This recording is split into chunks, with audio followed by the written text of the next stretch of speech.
soon as you speak and you don't sound like what they are used to, the talk becomes superficial. They don't want to engage with you. They just want it to be hello, hello, and that is it. Nobody wants to invite you to anything.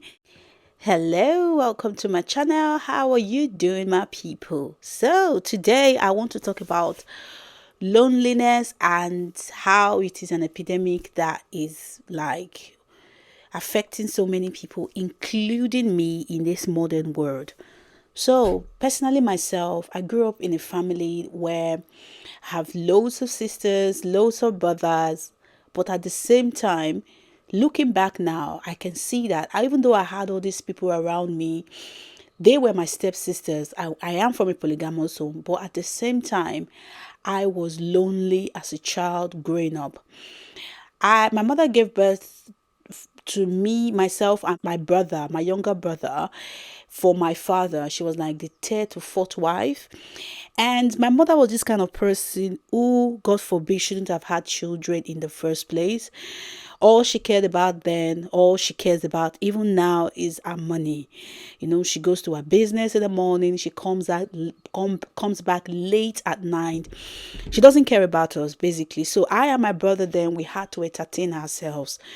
So I was a person that I took time to like play with my dolls, and that was where I cultivated the habit of writing and loving stories, and having this doll house where I created by myself. So creative as a young girl or a young child growing up, because my mother was never there. I have no connections with my mother. Even up to now, I have no emotional connections with my mother. And then growing up, my most of the time my stepsisters and brothers, their mothers will come from their businesses in the evening like a normal human being, and you will see them sitting around their sitting room with with their mother. They will be talking, they will be bonding. I never had that growing up, and that followed me to adulthood, being living in Nigeria. And I made friends, but I noticed now, reflecting on this, I never had true connections with friends. Like, I can say that. Or right now I can sit here and tell you, oh, this person has been my friend for almost 30 years. This person has been my friend for almost 20 years. I do not have that kind of bonding with anyone. Whereas you see people who say, oh, we've been friends since we were in primary school, since secondary school. I do not have that. And I noticed, or going back now and reflecting on this, I realized that through my secondary school, I never really had friends. I was a loner. Through my primary school, I was a loner. And through my university days, the same thing. I just could not make friends. And I've always wondered that what is really going on with me? Why can't I just make friends? And going on to adulthood, where I lived and I moved here to the UK to start my life as an adult, as a full-fledged adult in life. I have met people, but I have never really still had or have this connection with anyone. I've made a few friends, and okay, let me say this. Because of the way I am, and I think this is coming from a place of abandonment, trauma, that I never had that kind of as an attachment or commitment or relationship with my mother. And I always felt like everybody, or as in nobody, likes me. And reflecting now, I've seen that every friendship, even in relationship that I have been in, I've always tried, or I've always kind of buy my way in one way or the other into people's life, through crook, through risk, through love, through whatever. What do I mean by this? Because I've always been scared, even though I've been lonely, I've always wanted to be part of a group, a part of a community, a part of a clique, if you would say. And I've never had that, and I still want that. And where this is coming from, a few days ago, there was an Instagram post that I commented on, where I'm following this page where it talks about you not having a family. It could be from your childhood. You lack attachment from your childhood. And I did write something there, and I said something about me standing by my window and looking at my neighbors who have families. And sometimes you see them in their living room with their families, big families. They're all sitting down and laughing. And I want that. Even though I'm married now and I have 2 kids, you understand me? I have always wanted that part of where I have a sister, a brother, a big family kind of thing, which I've never had. Because most times in life, we always yearn for the things that we do not have. And that is where my loneliness has come from all through these years. And it has put me in awkward situations in relationship where I come across as being clingy, where I come across as being needy, because I don't want to be abandoned, where I don't want to be alone. You understand, if you know what I'm saying? And I don't know if I lack social skills. I do not think I do. I might not. I do not know. But for whatever reason, this loneliness has been in my life, and it has followed me up till now that I'm even 40 years old, and I have a husband that I live with. I have 2 children, and sometimes we all do feel alone and do feel lonely. But sometimes there's this hole in my heart that wish that I have a family. I do not speak to my mother anymore. That is a story for another day. I've not spoken in her for more than 2 years. She hasn't reached out to me. I haven't reached out to her. And I basically don't have anyone other than my husband and my 2 children.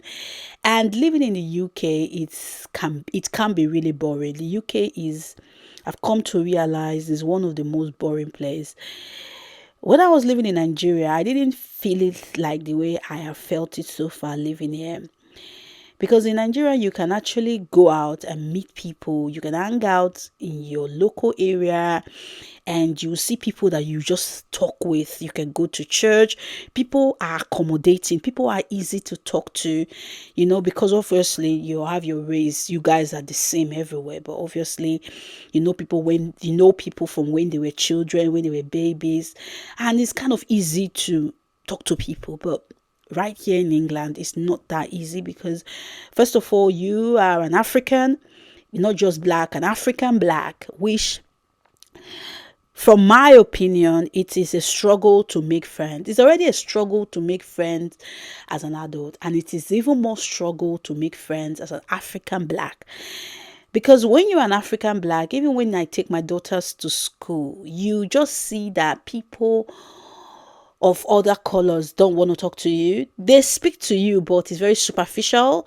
You understand me? They bond among themselves, but they don't want to specifically make friends with you. It's not because you don't look good, but because you don't talk like them. People tend to make friends with people who sound like them, people who look like them, I've noticed. And people have said to me, oh, come on, go out more. You can make friends. I have done that when I was single.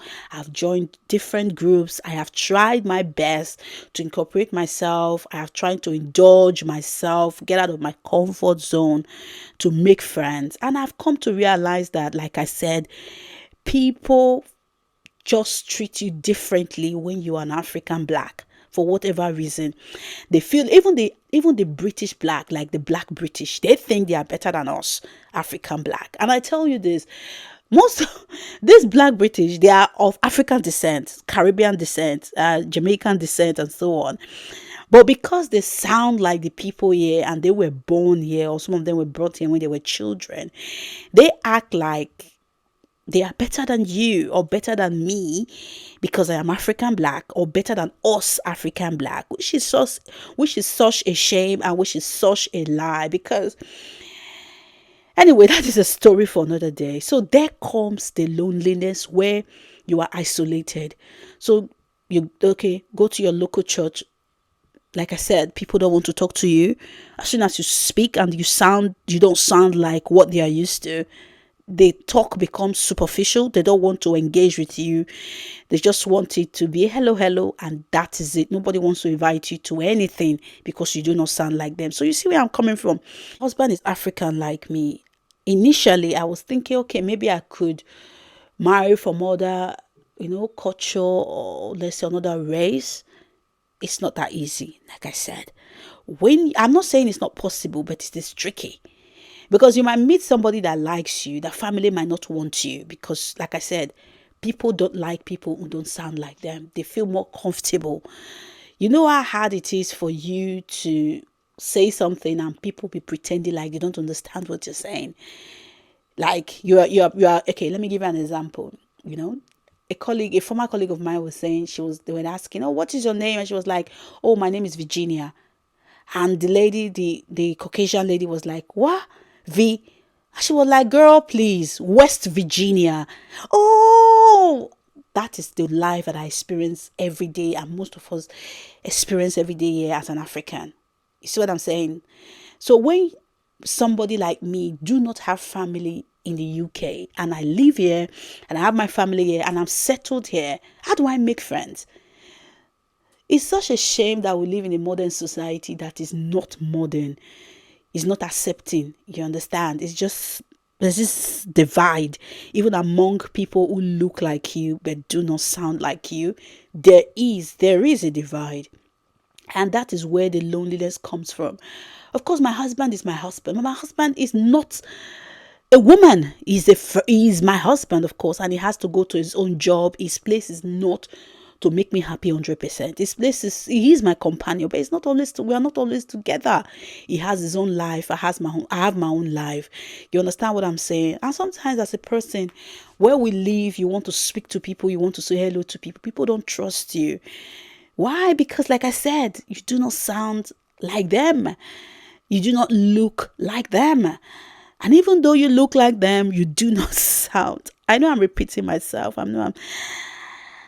But that is the truth. That is where this loneliness and this epidemic of loneliness for me comes from, and it's washing all over me. And it's so sad. And I gave birth to my son now. I am on maternity leave. And I can say this basically, I struggled with postpartum depression, and there is really no one to call, if you know what I mean. One or two people that I know that are Africans like me, they are acting busy. People are busy. You understand? People will just call you once. And the issue with certain people, or most people, is when you tell them your issue, you are so scared to tell them personal things because people start gossiping about you. And you tell them, oh, this is what I'm going through, and they'll be like, oh, I'm so sorry.